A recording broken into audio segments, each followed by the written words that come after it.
तो hey guys, कैसे हो आप लोग। तो आज हम सबसे पहले बात करने वाले हैं मुनावर फारूकी के बारे में। तो मुनावर फारूकी को इस वजह से सॉरी बोलना पड़ा। हुआ क्या कि उनकी रिसेंट की एक स्टैंड अप कॉमेडी की क्लिप काफी ज्यादा वायरल जा रही है, जिसे सोशल मीडिया पे कई सारे लोग शेयर करके लिख रहे हैं कि मुनावर फारूकी ने कौन कनी के लोगों का मजाक बनाया है। मैं पहले आपको वीडियो दिखाता हूँ, आप देख लो। तो अभी सब लोग बॉम्बे से ही है ना, कोई ट्रैवल करके आए? Bye bye bye. कहाँ से? तलोजा। तलोजा, अच्छा आज पूछ लिया कि कोई ट्रैवल करके आया तो तलोजा अलग हो गया, वरना इनके गांव वाले पूछते होंगे ना कहाँ रहते हो, हम बम्बई रहते हैं। ये कोकनी लोग चूतिया बनाते सबको।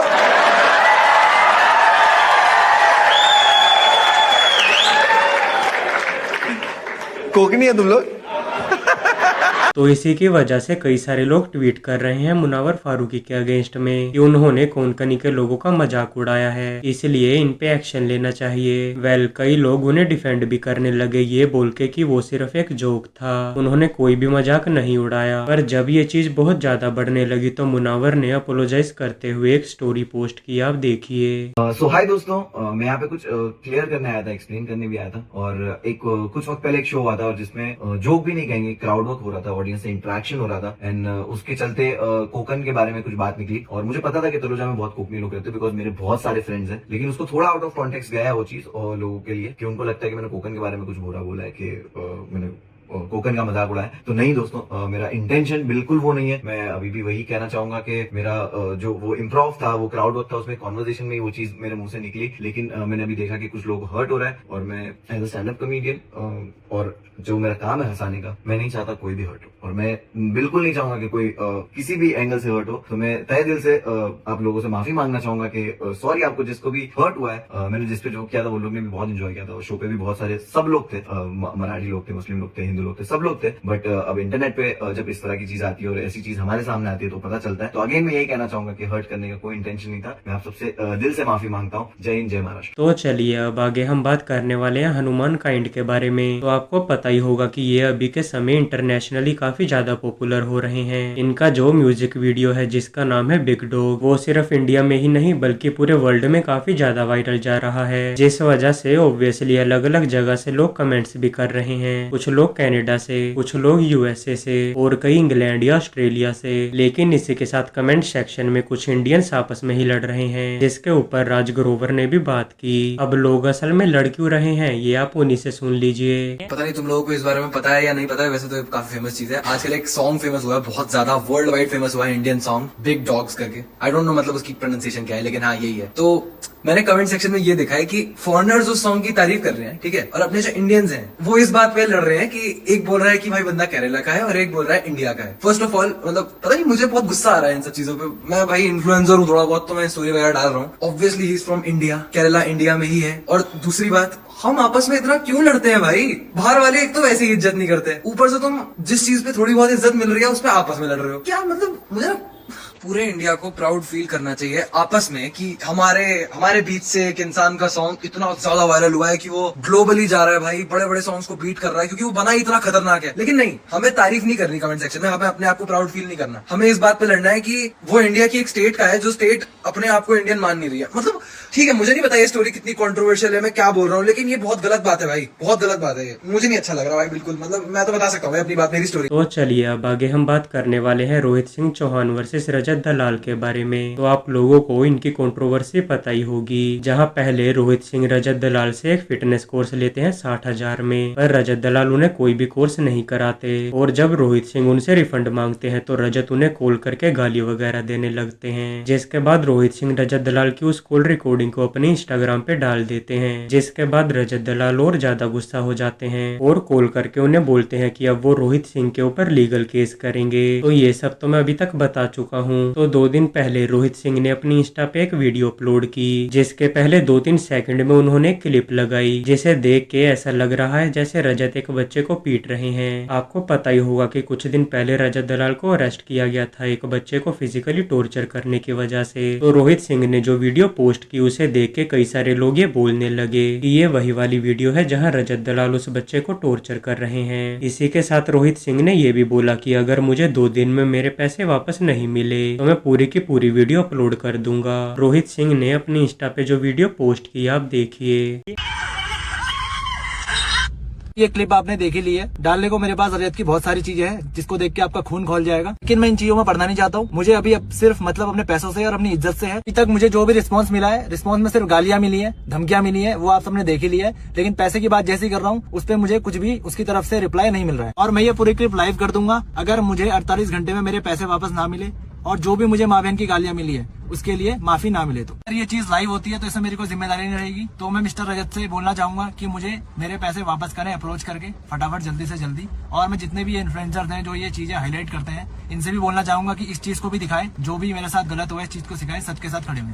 तो चलिए अब आगे हम बात करने वाले हैं एल्विश यादव और शिवानी कुमारी के बारे में। तो आपको पता ही होगा कि एल्विश यादव के दोस्त love Kataria big boss OTT season 3 में गए थे और उसी सीजन में शिवानी कुमारी भी थी। तो जब वो शुरू में बिग बॉस के अंदर थी तो एल्विश यादव और उनके दोस्तों ने थोड़ा सा ट्रोल कर दिया था शिवानी कुमारी को, ये कह के कि उनकी आवाज कानों में थोड़ी चुभती है। और उसके बाद उनकी और लव कटारिया की अच्छी फ्रेंडशिप हो गई और रिसेंटली अब लव कटारिया और बाकी दोस्त गए थे शिवानी कुमारी के घर पे। तो वहीं पे शिवानी ने इसी बारे में बात की, जिसके बाद लक्ष्य ने उनसे माफी भी मांगी। मैं आपको क्लिप दिखा देता हूँ, आप देख लीजिए। जब हम बिग बॉस के घर में आते तो इनने मेरे खिलाफ वीडियो बनाई थी और एल्विश भाई से भी गुस्सा आए। हम अर्चित को ले आओ, कमरे में दानते हैं। मैं आपसे क्षमा मांगना चाहूंगा। तो चलिए अब आगे हम बात करने वाले हैं राजवीर फिटनेस के बारे में। तो आपको राजवीर फिटनेस और अजाज खान की कंट्रोवर्सी पता ही होगी, जहां पहले उनकी फेस टू फेस लड़ाई नहीं हो पाती अजाज खान से, पर फिर उसके बाद राजवीर फिटनेस के दोस्तों की कंट्रोवर्सी हो जाती है प्रदीप ढाका के साथ, जब से उन्होंने अजाज खान के साथ वीडियो बना के सभी यूट्यूबर्स को चैलेंज दिया था, जिसके बाद दोनों तरफ से जगह भी फिक्स हो गई थी लड़ाई के लिए, पर फिर बाद में वो भी नहीं हो पाती। तो जब ये सब हो रहा था तो राजवीर फिटनेस इस पे कोई भी रिएक्शन नहीं दे रहे थे, जबकि जब उनकी अजाज खान के साथ कंट्रोवर्सी हुई थी तो उनके दोस्त प्रिंस उनके साथ मुंबई भी गए थे। तो इसी के बारे में उन्होंने बात की, आप देखिए। कंट्रोवर्सी चल रही है भाई, कोई अजाज खान का छोटा भाई पैदा हुआ मार्केट में तो उन्हें चैलेंज दिया गया है, तो उसमें भाई हमारे प्रिंस भाई ने चैलेंज दिया। प्रिंस भाई कौन है? हमारा छोटा भाई है भाई,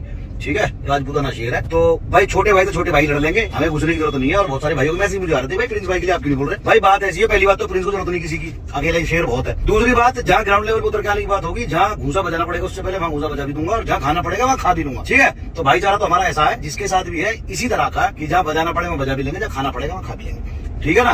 तो प्रिंस भाई थोड़ा सा आराम से देख के, हल्के दिल के बालक है, नकली दिल के, ठीक है, तो थोड़ा सा संभाल के। तो भाई कहने का मतलब ये है कि जो आदमी मुंबई तक पहुंच गया मेरे साथ घूसा बजाने, उसे अपने स्टेट में जरूरत पड़ेगी, अपनी दिल्ली में। तो भाई अकेले शेर बहुत है, और जैसे मैंने कहा जहाँ जरूरत पड़ेगी वहां मैं खड़ा मिलूंगा। दूसरी चीज, जरूरत तो पड़नी नहीं चाहिए। दो लोगों में चैलेंज होता है, पता नहीं कि कंट्रोवर्सी सोशल मीडिया की कंट्रोवर्सी बन जाती है। भाई मैं अखाड़ा खोद लेता हूँ, उधर से वो जो भी अजाज खान का छोटा भाई है वो आ जाए, इधर से प्रिंस आ जाए, एक का 10 भाव है। मैं प्रिंस पे भाई तुम सामने वाले पे लगाओ 1 लाख रुपए, अगर प्रिंस आ रहा तो मैं दूंगा 10 लाख रुपए। तो दोनों के अकेले अकेले करवा लो, अखाड़े में पता लग जाएगी किसके वजह से कितने गोल है। और ऐसे उस बम्बई वाले आंडल के लिए मैं तैयार हूँ 24 घंटे कि भाई जिस दिन मन करे जहाँ मन करे अकेला अकेला आ जा, है ना, वो आंड खान जो है। और भाई किसी को ये लग रहा हो शांत बैठ गए, थोड़ा सा काम में बिजी हो गए, शांत नहीं बैठे, भाई भुगतान करना पड़ेगा। किसी के दिमाग में गलतफहमी आ रही हो कि शांत हो गए या कंट्रोवर्सी खत्म हो गई ना, तो भाई किसी के दिमाग में ये हो ना भूल गए, ठंडे पड़ गए, ऐसा नहीं है। मेरा बड़े वाले से छोटे वोटे भाई मैं पढ़ता नहीं, ना मैं किसी को जवाब दूं, ना मैं किसी को मैसेज का रिप्लाई करूं। छोटे का छोटे ने चैलेंज ले लिया, छोटे भाई ने हमारे, आपस में लड़ते रहो। और मैंने बता दिया ज्यादा हल्ला करने की जरूरत नहीं है, अकेले अकेले आ जाओ, अखाड़ा खोदो, दोनों मरो, लड़ो, जो बाहर निकले जिंदा वो हमारा, 1 का 10 भाव मैं दे रहा हूँ। और भाई जो बम्बई वाली बात है उसमें ये भाई, जब हमारे साथ कोई बड़ा भाई होता ना हमारा,